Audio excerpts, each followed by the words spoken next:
Not political, though, at all. I grew up in Seattle, Washington, and then I moved to Los Angeles, and those are both really liberal places. You know, I didn't meet a Republican until I was like 28.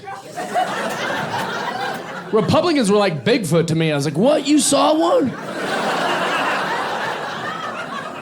Are they as strong as I've heard?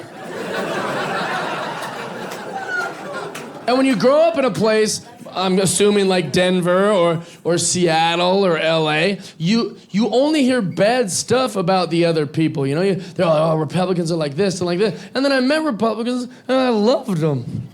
I was like, they're so fun. They got guns and all this property. I loved them right away. And that's why it's hard to be political if you don't have a stance. Right? I like all the people on this side, and I like all the people on that side. That's not good for politics. I'm fine with all the things. You know, if you want guns, you want 100 guns, you want a tank in your backyard, that's fine. I don't care. I love you. Do whatever you want to do. You want to change your gender or butt hump your partner on a float in Main Street? I don't care. Whatever makes you happy is what I want you to do. I want you to quit crying and just live your life and be happy and love each other. That's what I want. That's what I want. And what happens is, people always go, well, where will it end, Jeff? Where will it end, Jeff? What if people want to have sex with sheeps? I was like, well, that's a strange question, first of all. You know, but I love sheeps. If you want to do that, go ahead. And I think, like, if you want to have sex with a sheep, you should have sex with a sheep. And some people hear this and they go, clearly, he doesn't think it's okay to have sex with a sheep. What he's doing is using an extreme example to prove his comedic point. But I'm not. I legitimately believe if it's going to make you happy to fuck a sheep, then go fuck a sheep. Don't make him do it. Don't make me do it. But if you need to sneak away and fuck a sheep, I love you, man. Fuck a sheep, dude. And this proves that I'm higher-minded than 99% of society. It does. I'll tell you why. Because 99% of our society says that's disgusting. Nobody should have sex with a sheep. However, they're fine with blowing the sheep's head off and breaking open its rib cage and taking out all its innards and cutting off a piece of meat off the rib cage and putting it on some fire and eating it with their rich friends. I think the sheep would rather be fucked.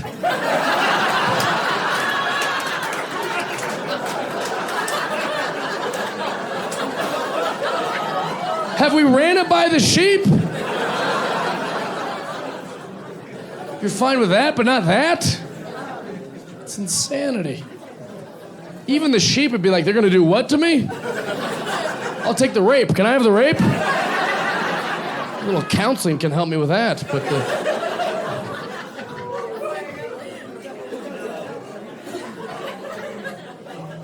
the current president, I'm not gonna talk too much about him, but there's a lot of negative comedians talking about Donald Trump and stuff, but one thing I like that he does is, like, they'll come tell him something that's a fact, and then he'll just act like it's not real. That's my favorite thing about him. They'll be like, hey, man, hey, we gotta start being good to the world. The world is gonna be dead soon. And then he's just like, nah. And they're like, we're scientists. He's like, shut up, you're losers. They're like, that's fake news. We don't believe you. It's like, no, we've spent our whole lives. We're scientists. We know about the world. It's definitely real. And he's like, shut up, fake news. And when I first heard that, it made me upset, it made me sad. I was like, that's not fair. That's immature and it's stupid. But then I realized, like, I'm pretty immature and stupid. I started doing it in my own life. But it's the best. You should do it. It's my most favorite thing. My friend would be like, why didn't you pick me up from the airport? I was like, fake news, man. I didn't, I ain't never said I'd pick you up from the airport. They're like, yes, you did. These are your text messages. You say you picked me up. I was like, that didn't even look like my handwriting. All right? That could be Photoshop. That's fake news, Randy. I don't know where you got that. I use it with everyone, man. My own doctor's like, you gotta stop drinking. Your liver is like a 100-year-old man's liver. You're gonna die very soon if you don't stop. And I'm like, where'd you hear that, Doc? Fox News? Ugh, with your fake news. It's always something with you. Narcissist, alcoholic. It's fun. You get to decide what you want to believe in. It's super fun.